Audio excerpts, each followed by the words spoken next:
दोस्तों, तो चलिए सुनते हैं आज की कहानी। किसी गांव में एक काशी नाम का आदमी रहता था। उसके पिता बचपन में ही गुजर गए थे। घर में बस एक बूढ़ी माँ ही थी।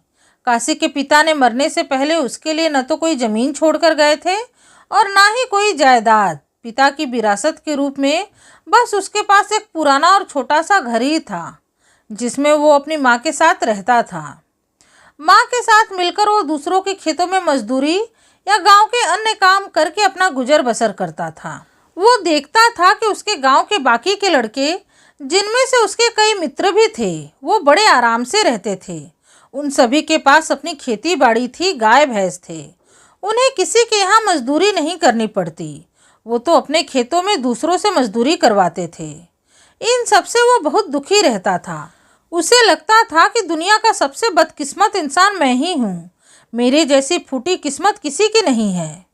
उसकी माँ उसे समझाती कि बेटा, जिसके भाग्य में जो होता है वही मिलता है, लेकिन हम मेहनत करें तो अपना भाग्य जरूर बदल सकते हैं।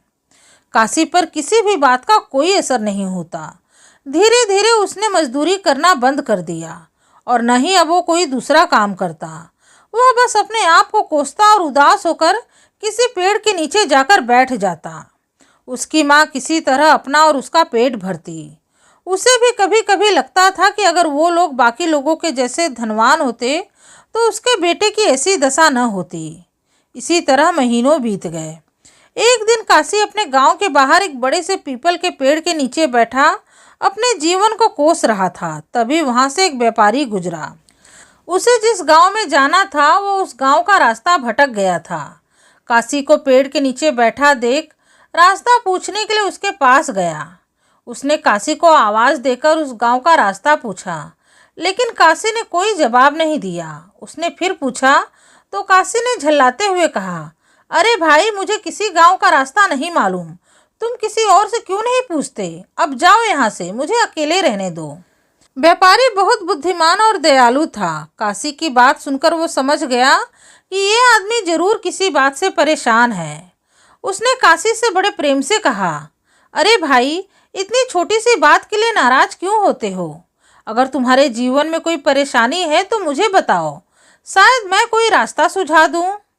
व्यापारी की बात सुनकर काशी ने धीरे से कहा, मेरी परेशानी का तो कोई रास्ता ही नहीं है, तो तुम मुझे कौन सा रास्ता सुझाओगे? तुम तो पहले ही अपने रास्ते से भटके हुए हो। जाओ, पहले अपना रास्ता ढूंढो। तो व्यापारी ने कहा, अरे भाई, मेरा रास्ता तो मिल ही जाएगा, तुम अपनी बात बताओ। काशी ने कहा, ठीक है, तुम जानना ही चाहते हो तो सुनो। इस गांव का मैं सबसे गरीब आदमी हूँ। भरपेट भोजन का भी ठिकाना नहीं है। एक बूढ़ी माँ है जिसे दिन भर दूसरों के खेतों में मजदूरी करनी पड़ती है, तब जाकर कहीं चूल्हा जलता है। मेरे पिता भी मरने से पहले ऐसा कुछ नहीं छोड़कर गए जिसे बेचने पर हमें कुछ रुपए मिल सके, जो हमारे काम आए और हमारी गरीबी दूर हो। मैं अपनी गरीबी से बहुत परेशान और निराश हो गया हूँ और ये भी समझ गया हूँ कि ये गरीबी अब कभी दूर नहीं होगी। काशी की बात सुनकर व्यापारी ने उसे ध्यान से देखा और बोला, अरे भाई, तुम झूठ क्यों बोल रहे हो कि तुम्हारे पास ऐसा कुछ नहीं है जिसे बेचकर तुम्हें पैसे मिल सके? काशी ने कहा, मैं बिल्कुल सच बोल रहा हूँ। मेरे पास ऐसा कुछ भी नहीं है।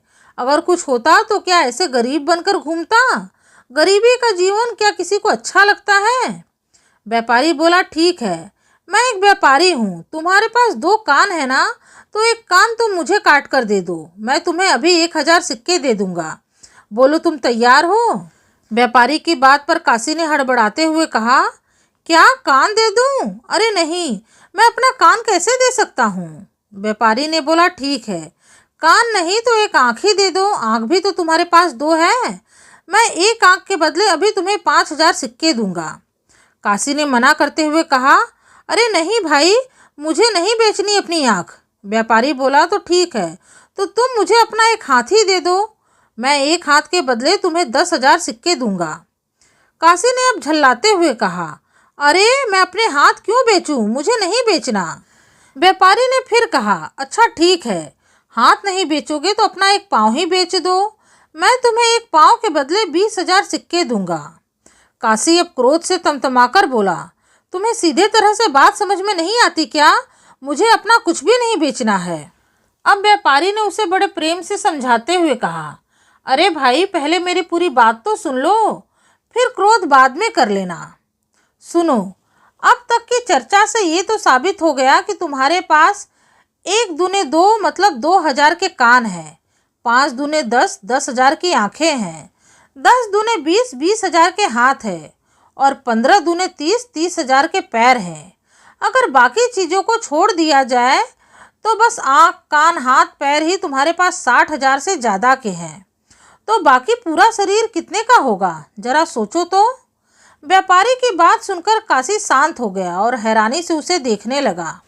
व्यापारी ने आगे कहा, सुनो मेरे भाई, तुम नहीं जानते कि तुम्हारे पास कितनी बड़ी दौलत है और तुम कितने धनी हो। जिसके पास अच्छी और सही बातें सुनने के लिए कान हो, अच्छा बुरा देखने के लिए आंखें हो, मेहनत करने के लिए हाथ हो, चलने फिरने के लिए पाँव हो, तब उससे बड़ा धनी और कौन हो सकता है। बाकी जिस धन को तुम असली धन समझ रहे हो, उसे पाने के लिए ईश्वर ने तुम्हें स्वस्थ और मजबूत शरीर दिया है, तो उसका उपयोग करो, न कि बस बैठकर खुद को कोसो। अब काशी की समझ में व्यापारी की बात आ गई और ये भी कि वो कितनी मूर्खता कर रहा था। उसने व्यापारी को धन्यवाद दिया और उसे गांव का रास्ता बताकर अपने घर लौट आया। अगले ही दिन से वो पूरे जोश मेहनत और लगन से अपने काम पर लग गया और कुछ ही समय में उसके हालात बदल गए और अब उसे अपना जीवन भी आसान लगने लगा। तो दोस्तों, ये थी आज की छोटी सी कहानी।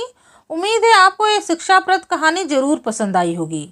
कहानी पसंद आई है तो वीडियो को लाइक करके इस चैनल को सब्सक्राइब जरूर करें। आपसे मिलूंगी अपने अगले वीडियो में एक नई कथा कहानी के साथ। तब तक के लिए राधे राधे, धन्यवाद।